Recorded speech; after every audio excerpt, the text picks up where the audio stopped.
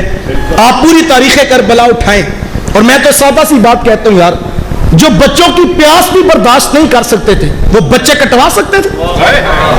پیاس نہیں برداشت ہو سکتی، کٹوانے کا حوصلہ ہو سکتا ہے؟ صاحب جو کٹوانے کے لیے تیار ہے وہ یزیدیت سے پانی کی بھیک نہیں مانگتے. اور آپ پوری تاریخ کربلا اٹھائیں، آپ کو یہ روایت ملے گی انہوں نے طاقت کے بل بوتے پر پانی حاصل کرنا چاہا، لیکن آپ کو کہیں نہیں ملے گا انہوں نے یزیدیت سے پانی کی بھیک مانگی ہو. یار وہ مدینے سے یزید سے بھیک مانگنے آئے تھے؟ نہیں صاحب، یہ کسی کا خود ساختہ تصور ہے، کیونکہ اگر یہ بیان نہ کریں تو پیٹ کا دھندا نہیں چلتا. وجہ یہ ہے صاحب، میرے شیخ تو فرماتے ہیں کہ ہم حسین والے نہیں ہیں، ہم واہ حسین والے. اور یہ وہ پیغام ہے جو امام علی مقام نے دیا تھا. پانی کی حیثیت کیا ہے یار؟ یہ نہر فرات ہوتی کیا شے ہے؟ مجھے دل پہ ہاتھ رکھ کر بتاؤ کہ بچپن میں جن کے مبارک منہ میں میرے رسول نے اپنی پاکیزہ زبان رکھی ہو، کیا اس حسین ابن علی کو بھی پیاس ستا سکتی ہے؟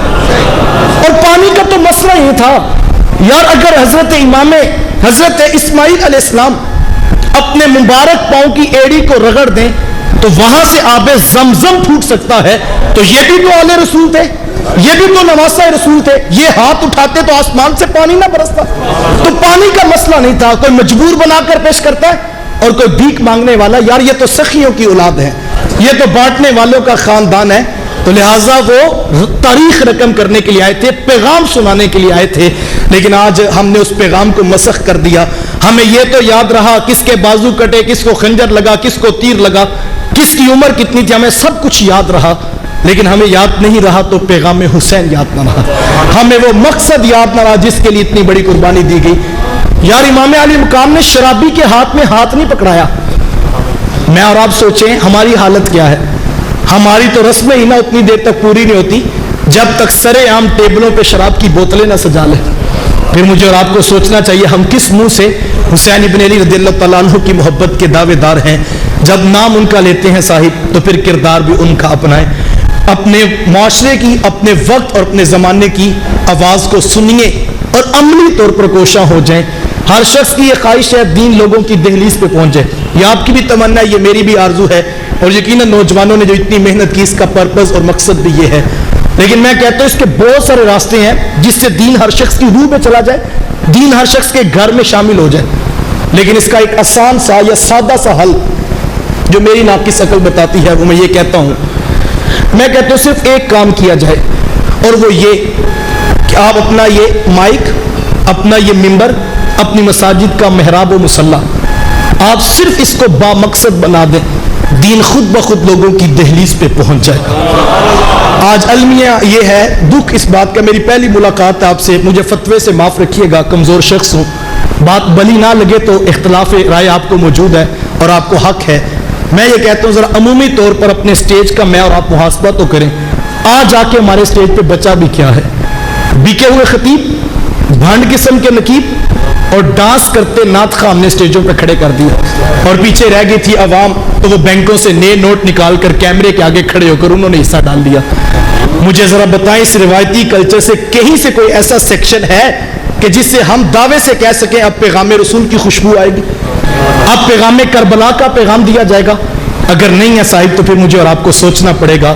یار میں تو کل ایک درس میں کہہ رہا تھا, یہ کیسے ممکن ہے یار کہ سال کے اندر سینکڑوں محافل شہر میں ذکر رسول کی ہوں اور نمازیوں کی تعداد 19 سے 20 بھی نہ ہو. ہاؤ از اٹ پاسبل کہ یار ذکر رسول بندہ ساری رات کرتا رہے اور صبح اس کو فجر کی نماز میسر نہ آئے؟ یقین جانیے اب کمرے میں بیٹھ کر کبھی فجر کی نماز کے بعد ایک تسبیح درود شریف کی کرے نا تو سارا دن اس کی برکت کا نشہ نہیں اترتا. یار ایک 5 منٹ کا وظیفہ رسول کے نام کا بندہ مخلص ہو کے پڑھے نا تو سارا دن نشہ نہیں اترتا. یہ کیسی کلچرل نعت خوانی ہے کہ ساری رات بندہ بیٹھا رہے, اسے صبح کا سجدہ بھی میسر نہیں آتا. تو اس کا مطلب ہے وہ کسی کا کاروبار جو ہے عروج پکڑ رہا ہے, وہ پیغام رسول اور ذکر رسول کی بہار کے روح میسر نہیں آ رہی. مجھے اور آپ کو اس کے اوپر غور کرنا ہے, کرنے کے بہت سے کام, وقت سمٹ گیا. میں آخری بات, اور آپ سے جو ہے وہ مغرب کی اذان قریب ہے, میں یہ کہتا ہوں, میں یہ پچھلے دنوں فیصلہ آباد میں درس دیا, فجر کی نماز کے بعد 1 گھنٹہ نشست تھی. وہ جب درس دے کے میں کمرے میں جانے لگا تو دیکھتے دیکھتے باہر والے حال میں 100-125 کے قریب بچے آ کے قرآن پڑھنے کے لیے پھٹیوں پہ بیٹھ گئے.